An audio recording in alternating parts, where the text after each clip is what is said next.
দেখো, সংঘর্ষ হচ্ছে যে আমাদের দুই প্রকার হতে পারে, একটা স্থিতিস্থাপক সংঘর্ষ, একটা অস্থিতিস্থাপক সংঘর্ষ। স্থিতিস্থাপক সংঘর্ষে আমাদের গতিশক্তিটা হচ্ছে সংরক্ষিত থাকে এবং আপেক্ষিক বেগটা সেম থাকে। অর্থাৎ ধরো আদিতে গতিশক্তি ছিল হাফ এম, ধরো u1 স্কোয়ার বা ইউ স্কোয়ার, লাস্টে বা শেষে গতিশক্তি হবে হাফ এম বি স্কোয়ার। মানে অর্থাৎ আদিতে যে গতিশক্তি ছিল, ঠিক আছে, আর শেষে হচ্ছে যে আমাদের গতিশক্তিটা সেম, আদি আর শেষে গতিশক্তি সেম, অর্থাৎ ইউ সমান ভি। এই যে আপেক্ষিক বেগ সেম, তাই তো। আর অস্থিতিস্থাপকের ক্ষেত্রে গতিশক্তি সংরক্ষিত হয় না, মানে আদিতে যা ছিল শেষে নাও থাকতে পারে, মানে ওটা চেঞ্জ হয়ে যেতে পারে, এবং আপেক্ষিক বেগটা হয়ে যাচ্ছে শূন্য, ঠিক আছে। দেখো, এই প্রবলেমটা এগ্রিগুচ্ছ 22-23 আসছিল যে 1 মিটার/সেকেন্ড বেগে চলমান, তাহলে আমরা ফার্স্টে দেই v1, আর 20 কেজি ভর একটা বস্তু, মানে m1, একটি বস্তু স্থির অবস্থায় দণ্ডায়মান, স্থির অবস্থা, তাই না? তার মানে স্থির অবস্থা, বা এটা তুমি u1 ও চিন্তা করতে পারো। স্থির অবস্থা মানে u2 সমান 0। 5 কেজি ভর একটা বস্তুকে ধাক্কা দেয়, ঠিক আছে। সংঘর্ষের পর ভরবেগের সংঘর্ষশীলতা নীতি মানবে দ্বিতীয় বস্তুটা, অর্থাৎ এই 5 কেজি ভরের বস্তুটা 0.4 মিটার/সেকেন্ড বেগ প্রাপ্ত হয়, অর্থাৎ ধরো v2। ওকে, চলতে শুরু করলে প্রথম বস্তুটির ভর কত কেজি মিটার/সেকেন্ড পরিবর্তন হবে? প্রথম বস্তুটির তোমার হচ্ছে যে এটা মানে ভর বেগ হবে, হ্যাঁ, আমার একটু মিস্টেক। তো প্রথম বস্তুটির ভর বেগ, ঠিক আছে, কত কেজি মিটার/সেকেন্ড পরিবর্তন হবে? চলো আমরা এই যে ভর বেগের সংরক্ষণশীলতা দিয়ে ব্যাপারটা করি। চলো, কি জানি আমরা, m1u1 plus m2u2 is equal to m1v1 plus হচ্ছে যে তোমার m2v2। ওকে, চলো। তো দেখো, প্রথম বস্তুর ভর হচ্ছে যে 20 কেজি আর বেগ হচ্ছে তোমার 1, তাহলে এটা বেশি থাকে। আর দ্বিতীয় বস্তুটা যেহেতু স্থির অবস্থায় থাকে, তার মানে তার বেগ শূন্য, তার মানে এটা পুরোটাই শূন্য হয়ে যাচ্ছে। দেন হচ্ছে প্রথম বস্তুটার আমরা ভর জানি বাট বেগ জানি না। আচ্ছা, তাহলে সেটাকে এভাবেই রেখে দেই, বা ভর দিয়েও লিখতে পারি, এম ধরো v1, হ্যাঁ, v1 লিখলাম। আর হচ্ছে যে দ্বিতীয় বস্তুটার ভর হচ্ছে 5 কেজি আর বেগও জানি 5 × 0.4। ওকে, তো দেখো ভাইয়া, প্রথম বস্তুটার ভরবেগ কত? 20 না? এখন প্রথম বস্তুটার এটা আদি ভরবেগ, শেষ ভরবেগ এটা না, এটা কিন্তু শেষ ভরবেগ, তাই না? চলো তাহলে এই শেষ ভরবেগটাই বের করি। তাহলে আমরা 20v1 এখানেই রাখলাম, হ্যাঁ, এটা হচ্ছে যে শেষ ভরবেগ। ওকে, তাহলে 20 থেকে মাইনাস করে দিব 5 × 0.4। হ্যাঁ, 5 × 0.4 মানে কি? মানে 10, এখানে 2 কাটলে তোমার 2, 2 দিয়ে 2 কাটে 2, অর্থাৎ এটা হচ্ছে 18। অর্থাৎ এটা শেষ ভরবেগ হচ্ছে 18। আদিতে ছিল কত বলতো? 20, লাস্ট হচ্ছে 18। ওকে, তাহলে ভরবেগের পরিবর্তন কত? তাহলে ভরবেগের পরিবর্তন আদিতে ছিল 20, এখন 18, অর্থাৎ বিয়োগফল হচ্ছে 2, ঠিক আছে। সো এটার অ্যান্সারটা হচ্ছে, দেখো আমাদের নেটওয়ার্ক বইয়ে আছে, এটার অ্যান্সার হচ্ছে 2, ঠিক আছে, এই যে 2। ওকে, এবার রাস্তার বাঁক বা ব্যাংকিং কোণ। তো ধরো একটা আরোহী এভাবে যাচ্ছে, তো তার একটা বাঁক নিতে হবে না? তো ধরো রাস্তার যে প্রশস্তটা, সেই প্রশস্তটা ধরো এক্স, তো সেটা এটা ধরো এটাও এক্স, একই প্রশস্ত এটা। আর রাস্তাটা কত উঁচু? ধরো বাঁক নিচে কত উঁচু? ধরো এইচ পরিমাণ উঁচু, ধরো এইচ পরিমাণ উঁচু। তাহলে আমরা যেটা বলতে পারি যে ট্যান থিটা সমান হচ্ছে যে এক তো লম্ব বাই ভূমি h/x, এটা হচ্ছে যে রাস্তার কি বলতো, এটা রাস্তার যে চওড়া, হ্যাঁ, রাস্তা এটা এত চওড়া, এক্স পরিমাণ চওড়া, আর এটা হচ্ছে উঁচু। ওকে, অথবা ট্যান থিটা সমান আরেকটা সূত্র হচ্ছে যে v²/rg, ঠিক আছে। এই দুটা সমান হলে আমরা এটাই লিখতে পারি v²/rg সমান h/x। এখন এই সম্পর্ক থেকে যেটা চাবে সেটাই আমরা চাইলে বের করতে পারবো। তো দেখো, একটা রাস্তা 50 মিটার ব্যাসার্ধে বাঁক নিয়েছে, 50 মিটার ব্যাসার্ধ বলছে, তাই না? মানে আর ব্যাসার্ধ যেতে বলছে। আর রাস্তাটি হচ্ছে 5 মিটার চওড়া, মানে এটা হচ্ছে এক্স দেওয়া আছে, চওড়া মানে তোমার পেট যেটা রাস্তার পেট, তাই না? আচ্ছা, ব্যাস যে প্রস্থ যেটা যায়, এর ভেতরে কিনারা হতে এই 0.98 মিটার উঁচু এইচ দেওয়া আছে। সর্বোচ্চ কত বেগে বাঁক নেওয়া সম্ভব? আচ্ছা, তো আমরা কি জানি, ট্যান থিটা সমান v²/rg অথবা h/x। যেহেতু আমাদের কোন বলেনি, এটা লাগতেছে না, এখন এটার মধ্যে সম্পর্কটা নেই। আমাদেরকে বলছে সর্বোচ্চ কত বেগে, হ্যাঁ, আমাদেরকে ভিটাই বের করতে হবে। তো চলো, v সমান আমরা কি লিখতে পারি, দেখো তো, rgh/x, তাই তো। চলো, তাহলে আর এর মান কত? 50 মিটার, তাই না? 50 × 9.8, আমাদের এইচ কত ভাই বলতো? এইচ হচ্ছে 0.98, ওকে 0.98। আচ্ছা, আর হচ্ছে আমাদের এক্স কত বলতো? এক্স হচ্ছে যে আমাদের তোমার হচ্ছে কত বলো, এই যে 5 মিটার চওড়া, ওকে। তো আমরা এখন এটা যদি কাটাকাটি করি তাহলে এখানে থাকে 10, ওকে। এখন 9.8, 0.98 ভাই, এগুলো ক্যালকুলেশন খুব কঠিন না, এটাকে 10 চিন্তা করো, এটাকে 10, ওকে। আমি ভালো করে লিখতেছি, এখানে 10, এটাকে 10 চিন্তা করলাম, 10, ঠিক আছে। আর 0.98 কে এটাকে কত চিন্তা করলাম, ধরো 1ই চিন্তা করলাম, তার মানে এটা ধরো 110। বাট এটা 10 হবে না ভাই, 10 হবে না, অনেক কম মান হবে।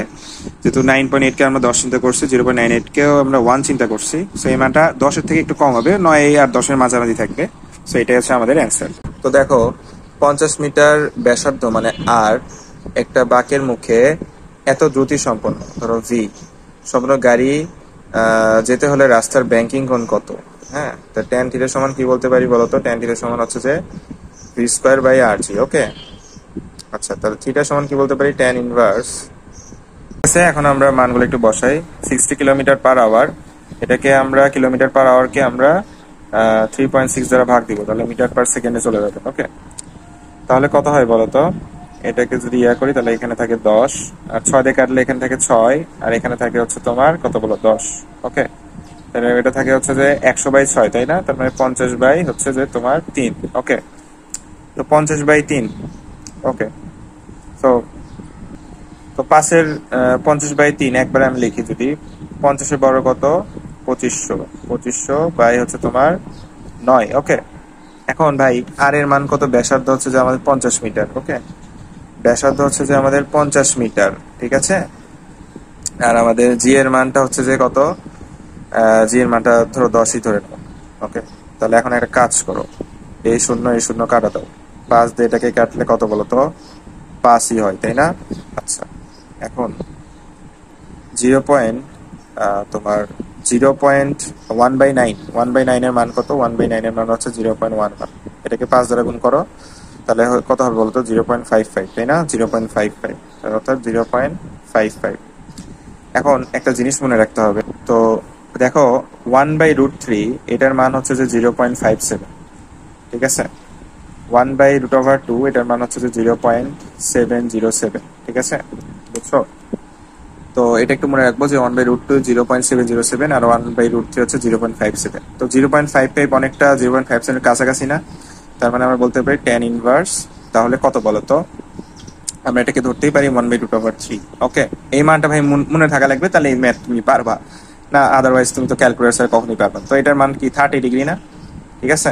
সো দেখো এটা তো 0.57 হলে 30 ডিগ্রি হতো, বাট এটা তো 0.57 আর 55, তাই না? একটু কম, তার মানে আমাদের অ্যান্সার হচ্ছে একটু কমই হবে 30-এর থেকে।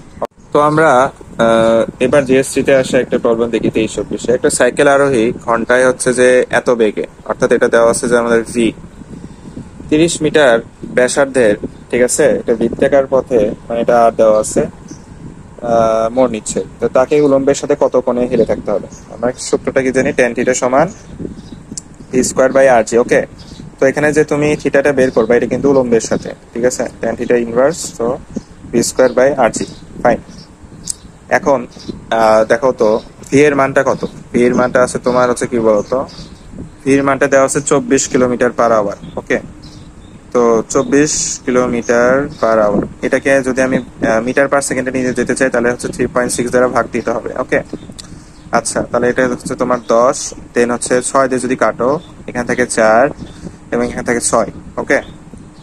আবার যদি কাটো দেন 2 থাকে, আর থাকে তোমার হচ্ছে 3, তাহলে এটা কি থাকে? 2/3 × 10, ওকে। চলো আমরা এভাবেই বসাই, আসো। ট্যান ইনভার্স, তো দেখো তো 2/3 × 10, এটা যদি আমি স্কোয়ার করে বসে তাহলে এভাবে লিখতে পারি না, যে 4/9 × 100, এভাবে লিখতে পারি, ওকে।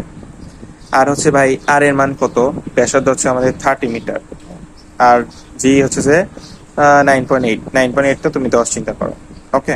তো আসো এবার ক্যালকুলেশন করি। তো 0 0 কাটা, তারপর এই 0 কাটা, ওকে। এখন নিচে ভাই কি থাকে বলতো? নিচে ধরো থাকে এরকম যে ট্যান ইনভার্স 4/27, ওকে।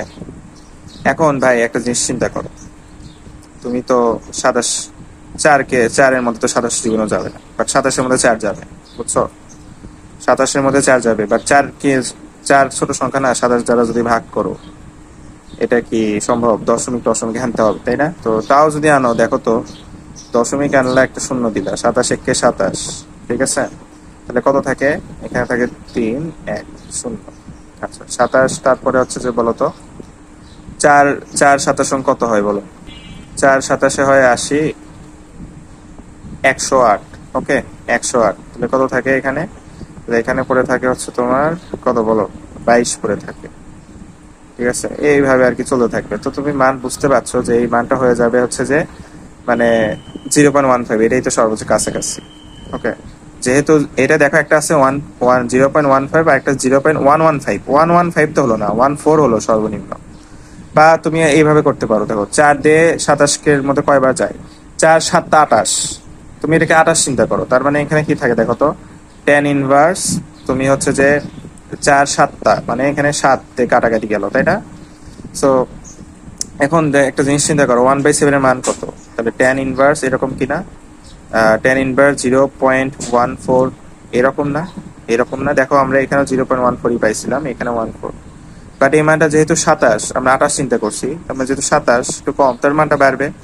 তাহলে এই যে এটা হচ্ছে আমাদের সঠিক অ্যান্সার, বুঝা গেছে?